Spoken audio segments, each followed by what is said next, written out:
You walk into the room, and something has changed. The waiter looks past you to the younger woman behind you. The conversation continues, as if your chair is empty.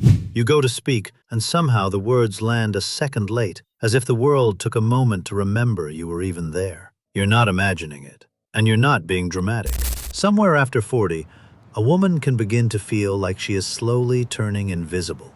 Not to the people who truly know her, but to the world at large. The glances that used to find her now slide right past. The salesperson helps someone else first. Her idea in a meeting gets repeated by someone younger, and suddenly it's brilliant.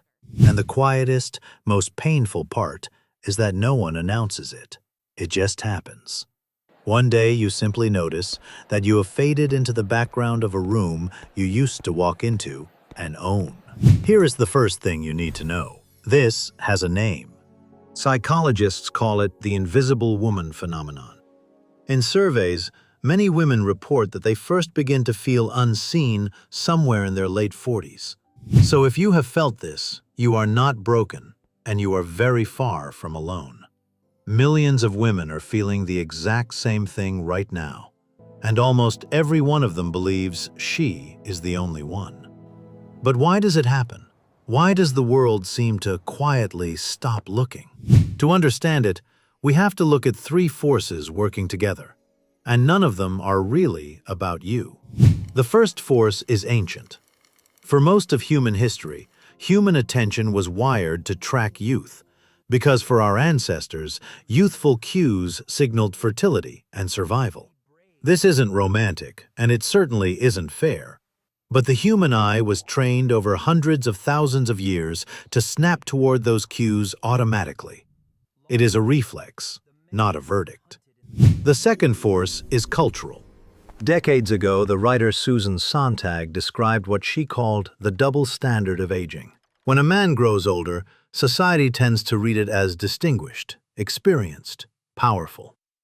When a woman grows older, society has too often been trained to read it as fading. The same age, two completely different scripts. You did not write that script. You were simply handed it. And the third force is personal, and it tends to arrive all at once. Around this age, so many things shift together. The children who needed you every second suddenly don't. A career may plateau. Your own body changes, and hormones shift the way you feel inside your own skin. For years, you were needed, watched, and defined by your roles. And then, almost overnight, the noise quiets. And in that sudden silence, you can feel like you have vanished. Now let's talk about how this actually shows up. Because invisibility is so much more than simply not being looked at. The first sign is that you feel it first in the smallest public moments. It is not one dramatic event, it is 1,000 tiny ones. Being stepped in front of in a queue, the waiter making eye contact with everyone but you, standing at a counter while a younger person is served first. On their own, each one is nothing. Together, they slowly whisper the same message. You are not the one being seen anymore. The second sign is that it is not only about being seen, it is about being heard, and this part cuts far deeper. You share an opinion, and it is gently talked over. You offer advice, and it is met with a patient smile. The kind people give when they have already decided you don't quite understand the modern world. Your experience, the decades of wisdom you genuinely earned, starts being treated like background noise. And for many women, being unheard hurts far more than being unseen. The third sign is the comparison. You start to notice exactly where the attention goes and where it does not. You watch a room turn toward a younger woman, and something complicated rises up in you. It isn't hatred of her. Very often, it is quiet grief for a version of yourself the world used to notice. And then comes the guilt. Because you feel you shouldn't care about something so shallow. So you say nothing, and you carry it completely alone. The fourth sign is the most damaging, because it happens inside you. Slowly, quietly, you begin to make yourself smaller. You dress to blend in instead of to be noticed. You stop raising your hand. You assume you won't be chosen, so you never step forward. Invisibility stops being something the world does to you and starts becoming a habit you do to yourself.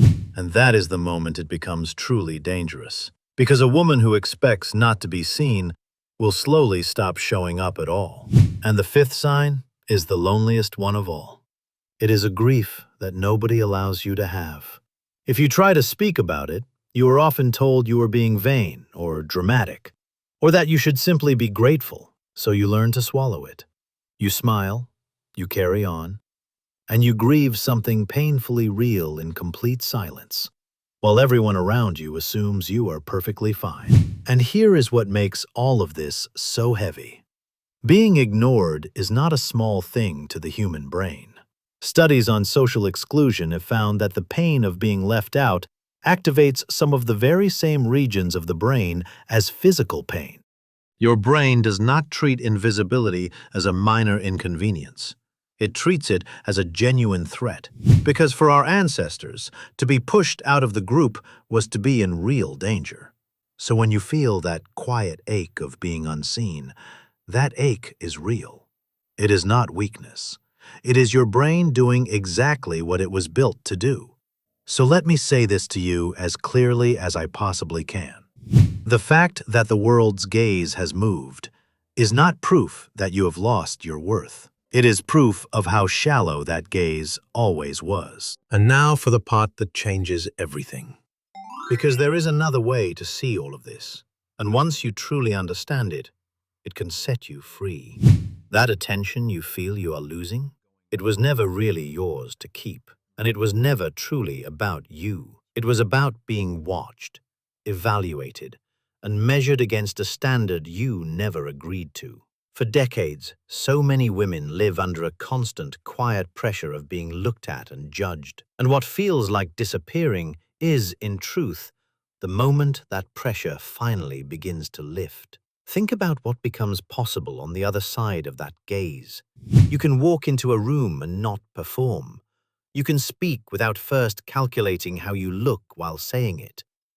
You can wear what you want, say what you think, and pour your energy into what actually matters to you, instead of into being pleasing to strangers.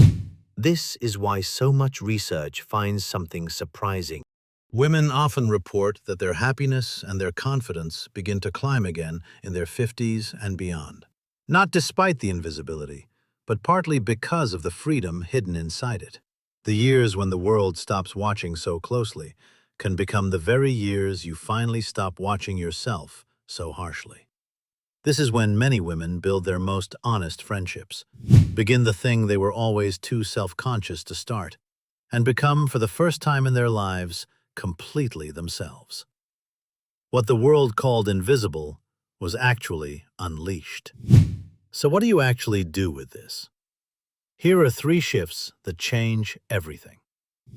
First, stop performing for a gaze that has already left. So much exhausting effort goes into being seen by people who were never really looking. Take that energy back. Pour it into the people who do see you, the ones who know your name, your history, and your heart.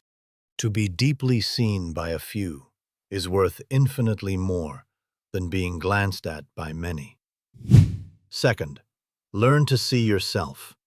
If you spend your whole life waiting for the world to reflect your worth back to you, you hand strangers the power to decide it. Start recognizing yourself. Notice what you have survived, what you have built, and who you have become. Self-recognition is the one form of being seen that no one can ever take away from you. And third, redefine what being seen even means. Being looked at is surface. Being known is depth. Chase the second one. Speak your mind anyway. Take up space anyway. Wear the bright color anyway. Not to be noticed, but because you are simply done shrinking. Because the most magnetic thing in any room has never been youth. It is a woman who has completely stopped asking for permission to exist. So the next time you feel that quiet sting of being overlooked, I want you to remember this. You are not fading. You are not finished. You are simply being released from a stage you never asked to stand on. And what you choose to do with that freedom is entirely and powerfully yours. If you felt seen by this video, tell me in the comments. When was the first moment you noticed it? The very first time you felt invisible? I promise, you are about to see just how many women are quietly saying the exact same thing. And if this reached something in you, share it with a woman who needs to hear it today. She may be feeling invisible right now, and your message might be the very thing that reminds her she never truly was. Thank you for being here, all the way to the end. Subscribe, and I will see you in the next one.